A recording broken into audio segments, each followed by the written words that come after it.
बहुत अच्छे किसी कॉलेज में एडमिशन नहीं मिला।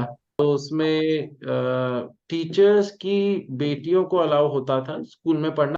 उस टाइम मैं नॉनवेज भी खाता था, तो हाँ, मैंने धमकी दे दी। मैंने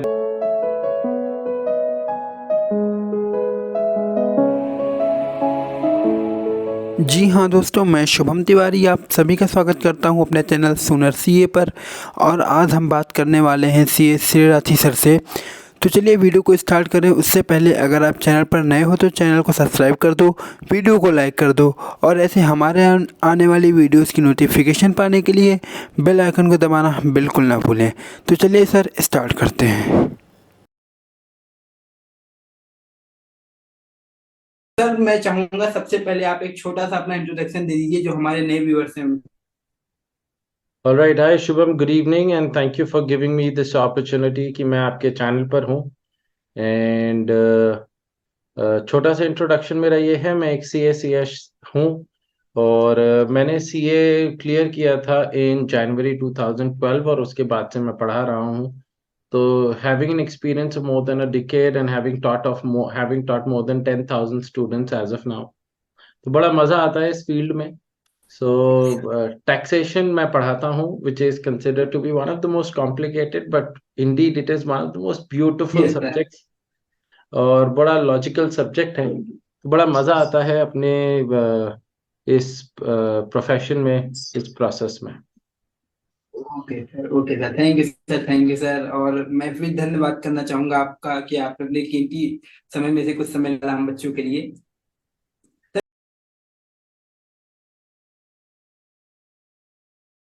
मैं नेक्स्ट क्वेश्चन जो है वो है कि आपने सीए कब चूज किया, क्यों चूज किया, किसी के कहने पे, आपका सेल्फ था मोटिवेशन कि सीए करना है, कहाँ से आइडिया आया सीए का? सीए मेरा खुद का नहीं था एक्चुअली। मेरी मासी हैं, तो मासी की बेटी सीए कर जी रही सर। थी, तो अपन जानते हैं रिश्तेदारों में बात होती रहती है। तो मम्मी की मौसी से बात हुई कि वो क्या कर रही है, तो मौसी ने बताया कॉमर्स फील्ड से और सीए कर रही है। और सीए बहुत एक रेप्यूटेड हमेशा से रहा है एक प्रोफेशन। तो मम्मी को लगा, मैं एक बोर्डिंग स्कूल में उस जी टाइम सर। पढ़ाई कर रहा था, द सिंधिया स्कूल ग्वालियर। तो मम्मी पापा वहां पर आए और उन्होंने एक फॉर्म पे साइन करवाया कि ये सीए का फॉर्म है। उसके बाद भी कभी ऐसे दिमाग में नहीं था कि पहले ओके सीए ही करना है। पहले हमेशा था बीकॉम करेंगे, डीयू के अच्छे कॉलेज में एडमिशन लेंगे। लेकिन ट्वेल्थ की क्लास के मार्क्स जो थे वो एवरेज थे, 85% थे इन द ईयर 2008। तब बहुत अच्छे किसी कॉलेज में एडमिशन नहीं मिला। तो उसके बाद मैंने एक दृढ़ विश्वास लिया, क्योंकि जब हम कॉलेज के लिए भटक रहे थे इधर से उधर, तो I could see my mother being troubled. उन्हें अच्छा नहीं लग रहा था। And that is when I decided that I will pursue the most difficult course in the world and I will crack it. And yes. वो मैंने फिर CA में आ गया। और सीए में फिर मैंने अपने फर्स्ट अटेम्प्ट में सारे एग्जाम्स क्लियर करे। Okay sir.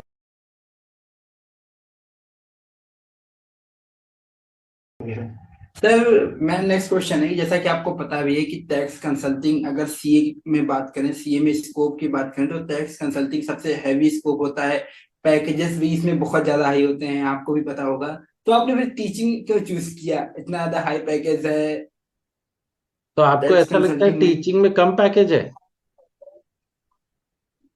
No sir, but अगर अगर एक स्टार्टिंग में बात की जाए तो लोग कहते हैं कि जैसे एज अ फ्रेशर अगर बात की जाए तो आपको स्टार्टिंग में हाई पैकेज उसमें मिल जाएगा, जबकि इसमें आपको कुछ फिक्स नहीं होता है। मोस्टली लोग फिक्स रेवेन्यू की तरफ ज्यादा ध्यान देते हैं। हाँ शुभम, मेरा हमेशा से मानना है कि बच्चे को वो करना चाहिए जो उसको पसंद आए। तो मैंने भी वो किया जो मुझे पसंद आया। और मैं जब बोर्डिंग स्कूल में जी था जी। तो अपने दोस्तों को पढ़ाता था, अपने जूनियर्स को पढ़ाता था। तो and that is what I carried on as my profession. तो जॉब का कभी से पहले दिन से इंटेंशन नहीं था। ऐसा नहीं था कि जॉब नहीं लगती, जॉब लग जाती। फर्स्ट अटेम्प्ट में क्लियर किया था तो जॉब लग जाती। Yes sir. लेकिन ये था कि I always follow my passion as my profession. And तो इस वजह से ना मुझे मंडे ट्यूसडे कभी थकावट वाले नहीं लगते, क्योंकि मैं वो कर रहा हूँ जो मुझे पसंद है। और अगर मैं वो कर रहा हूँ तो थकने का क्या काम। ओके हम्म। सर। माइंड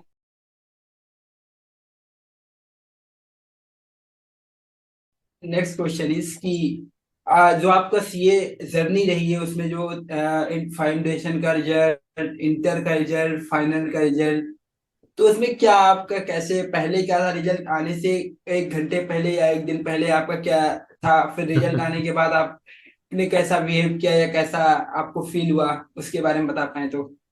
बिल्कुल। जब मैं सीए सीपीटी हुआ करता था, अब सीए फाउंडेशन हो गया है, और मैं बात जी कर रहा हूँ जी सर। ये जुलाई अगस्त 2008 की। तब मैं मध्य जी प्रदेश सर। के एक छोटे शहर में रहता हूँ। रहता था, अभी मैं नोएडा दिल्ली में हूँ। और वहाँ पर जी सर। पास में एक शहर है ग्वालियर, तो ग्वालियर में जाता था सीपीटी की तैयारी करने। उस टाइम पूरा वो ऑब्जेक्टिव टाइप पेपर होता था, तो मैंने सीपीटी की तैयारी करी वहां जी से। सर। और उस टाइम जब सीपीटी जी का सर। रिजल्ट आया तो मैं सो रहा था। तो मेरे घर वालों के जी सर। जी पास, सर। जिस इंस्टीट्यूट में मैंने पढ़ाई करी थी, वहां से फोन आया कि श्रेय पास हो गया है। इंटर के टाइम मैं दिल्ली में आ गया था।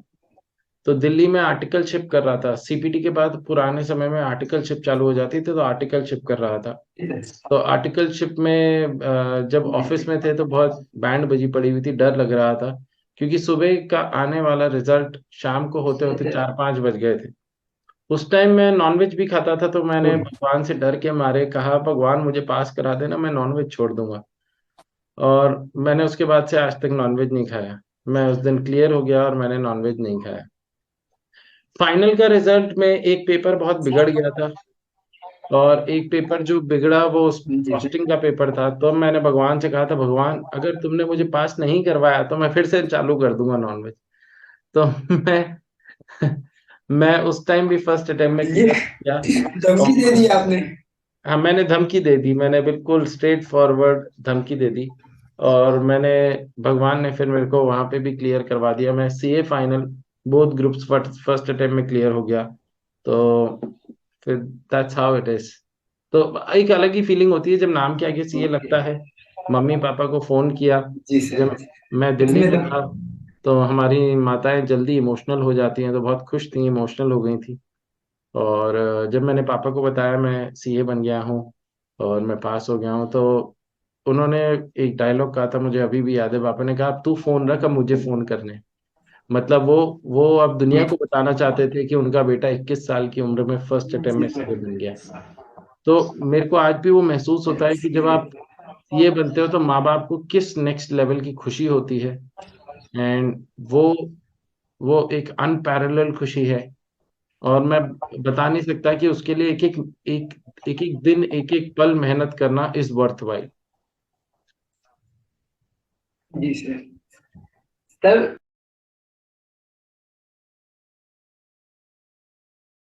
नेक्स्ट क्वेश्चन इज कि कहीं किसी बच्चे ने पूछा था कि पढ़ाई करते वक्त नींद आए तो क्या करें। इसके दो तरीके हैं बचने के। कि नींद आए तो जी एक सर। कॉफी पी सकते हैं, हमेशा कॉफी आपकी नींद को उड़ाती है। और दूसरा चीज, आप वो जी पढ़ना सर। चालू कर दें जो आपको अच्छा लगता है, तो नींद कम आती है। अगर मुझे अकाउंट्स पढ़ना अच्छा लगता है, या जो सब्जेक्ट मुझे पढ़ना अच्छा लगता है, जो यस चीज सर। करनी अच्छी लगती है, वो उससे हमें नींद नहीं आती। अगर हमें नींद आ रही होती है और हम नेटफ्लिक्स चालू कर लेते हैं तो इतना जल्दी नहीं सोते, एक दो एपिसोड या कुछ मूवी वूवी यस सर। निपटा ही यस देते सर। हैं। तो जो चीज हमें अच्छी बिल्कुल लगे, सही कहा अगर आपने। आप वो करने लग जाए तो आपको नींद कम आती। तो मैं हमेशा बच्चों को भी यही कहता हूँ कि जब भी आप पढ़ाई करना चालू करें और आलस आ रहा हो, तो वो सब्जेक्ट उठाए जो आपका फेवरेट सब्जेक्ट है, जिससे आपका आलस भाग जाएगा। जी सर। सर नेक्स्ट क्वेश्चन ये है कि एक बच्चे ने क्वेश्चन किया है कि आपका सर क्या कमेंट्स है सीए करियर इन फ्यूचर। मैं हमेशा से फ्यूचर बच्चों में को सीए करियर। मैं हमेशा से बच्चों को यही कहता हूँ कि you should become a specialised in any field that you choose. चाहे वो ऑडिट हो, लॉ हो, टैक्स हो, कॉस्ट हो, कोई भी फील्ड हो, उसके आपको स्पेशलिस्ट बनना पड़ेगा। आपको सब कुछ थोड़ा थोड़ा थोड़ा थोड़ा आता है, अब वो समय नहीं रहा। You can not be a jack of all trades, you have to become a king of one. तो अगर आप किसी एक चीज के मास्टर बन जाते हैं और सबसे शानदार तरीके से आप उस चीज को काम करते हैं, तो उसका हर जगह स्कोप है, और उसकी हर जगह आपको अच्छी रेम्युनरेशन भी प्राप्त होती है। लेकिन हमें सब कुछ थोड़ा थोड़ा आता है, तो थोड़ा थोड़ा ही कमाते हो, फिर ज्यादा नहीं कमाते।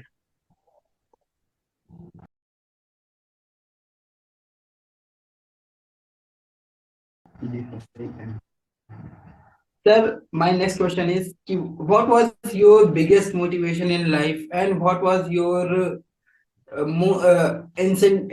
इंसिडेंट जो आपने फेस किया हो, दोनों चीज, बिगेस्ट मोटिवेशन और इंसिडेंट जो आपने फेस किया हो, रस्ट इंसिडेंट लाइफ में। बिगेस्ट मोटिवेशन जो हर बच्चे का होता है, हर इंसान का होता है, इज टू अर्न मनी। देखो भाई, I will be very very honest. हम दुनिया घूमना चाहते हैं, अच्छी अच्छी गाड़ियां खरीदना चाहते हैं, बड़े घर में रहना चाहते हैं कि माँ बाप को हर सुख सुविधाएं दे सकें। तो उसके लिए आपको पैसा कमाना पड़ेगा, और पैसा कमाने के लिए मेहनत करनी पड़ेगी। तो जी। अगर आप चाहते हो कि अपने माँ बाप को सारी सुख सुविधाएं दें, और मन में ये है कि वो खुश हो उस चीज से, तो वही काफी आपका मोटिवेशन हो जाता है। दूसरी चीज, जब मैं सीए कर रहा था तो हम हमेशा सोचते हैं बर्थडे एक ऐसा दिन है जब आप अपनी पढ़ाई से छुट्टी ले लेते हैं। लेकिन जब नवंबर 2011 में मेरे पेपर थे, अगस्त 20 को मेरी बर्थडे आती है, 20 अगस्त को, तब मैंने उस दिन भी अपने कमरे में बैठकर चुपचाप पढ़ता रहा, ये सोचते हुए कि जब अगला बर्थडे मनाऊंगा तो नाम के आगे सीए होगा।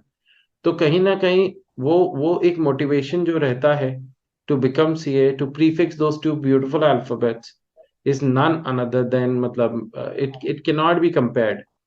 सो आई वुड ऑलवेज अर्ज कि बच्चों से कि ये जो मेहनत का समय है, और इसको एक फन फील्ड वे में अगर बनाएंगे तो ये मेहनत का समय जल्दी कट जाएगा। अगर रोते गाते मनाएंगे तो इन दैट केस वो आपको ज्यादा परेशान करेगा। तो enjoy this phase, work like hell, work lot, and trust me. अगर आप, ये सब बहुत छोटी छोटी चीजें होती हैं कि हमें भूख लग रही है या हम खाने को लेकर परेशान हो रहे हैं, छोटी छोटी चीजें हैं, इन चीजों को अवॉइड करें, एंड आपका बहुत अच्छे से आप कर सकते हैं।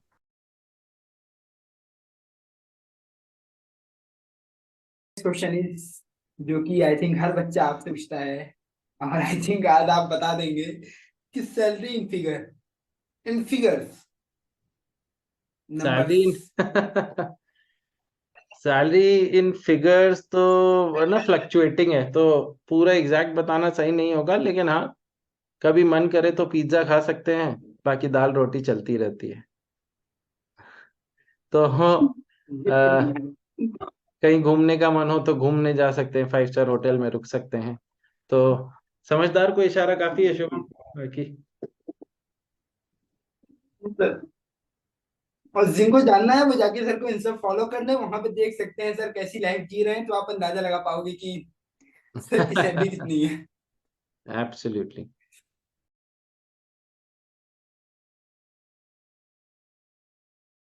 Sir, next question is, first crush class में और कब?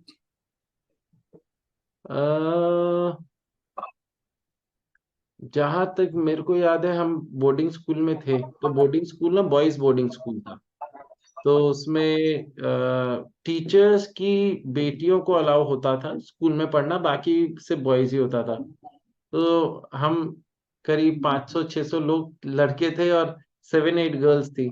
तो उन्हीं में से एक पे अच्छा लगता था बात करना, मिलना। तो स्कूल में ही था, it was class 8-9 I think.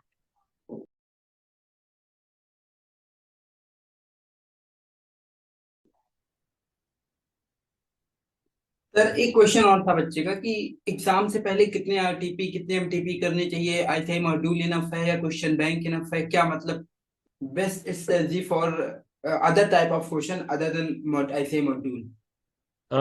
देखो, टैक्सेशन जैसा सब्जेक्ट जिसमें अमेंडमेंट्स आते रहते हैं, तो आई वुड नॉट एडवाइस कि आप 3-3 4-4 साल पुराने वाले भी कर रहे हैं।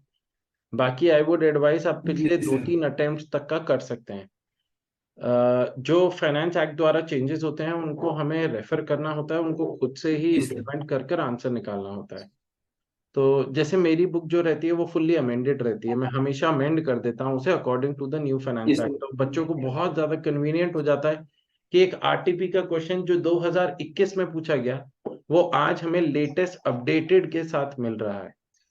तो आई वुड सजेस्ट 2 to 3 जी अटेम्प्ट। सर। टैक्स एक ऐसा सब्जेक्ट है जिसमें आपको अमेंडमेंट्स का ध्यान रखना पड़ता है। जी सर। जी सर। तो उसमें ज्यादा पुराने में अगर आप जाएंगे तो थोड़ी प्रॉब्लम हो हाँ, सकती उसमें है। बहुत ज्यादा पुराने में ना जाए। बाकी ऐसे सब्जेक्ट्स हैं जिनमें बहुत ज्यादा चेंजेस नहीं आते, जैसे कॉस्टिंग अकाउंट्स, तो इन दैट केस आप 3-4 अटेम्प्ट तक जा सकते हैं।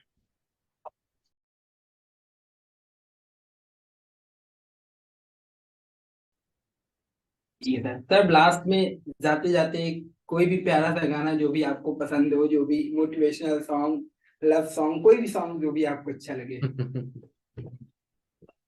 गाना तो क्या, लेकिन मुझे 4 लाइनें हरिवंश राय बच्चन साहब की एक कविता का हमेशा रहता है, और बहुत मन को, वो जब भी होता है ना कि बच्चों को लगता है कि टीचर्स की जिंदगी बड़ी मस्त है, they always lead a very good life, it जी is sir. Not like that. जी सर। हमारी जिंदगी में भी अप्स एंड डाउन्स रहते हैं। तो कहते हैं ना कि जी सर। नन्ही चीटी, नन्ही चीटी जब दाना लेकर चलती है, चढ़ती दीवारों पर 100 बार फिसलती है। मन का विश्वास रगों में साहस भरता है, चढ़कर गिरना गिरकर चढ़ना ना अखरता है। नन्ही चींटी जब दाना लेकर चलती है, चढ़ती दीवारों पर 100 बार फिसलती है। मन का विश्वास रगों में साहस भरता है, चढ़कर चढ़ना गिरना ना अखरता है। आखिर उसकी मेहनत बेकार नहीं होती, और कोशिश करने वालों की कभी हार नहीं होती। So ji I would always urge each and every one of you to, आप गलतियों करने से ना घबराएं, और इस चीज का ध्यान रखें कि जो गलती करिए वो दोहराए नहीं, नई नई गलतियां करिए। It is important to learn, it is जी important sir. To do more mistakes but the new once.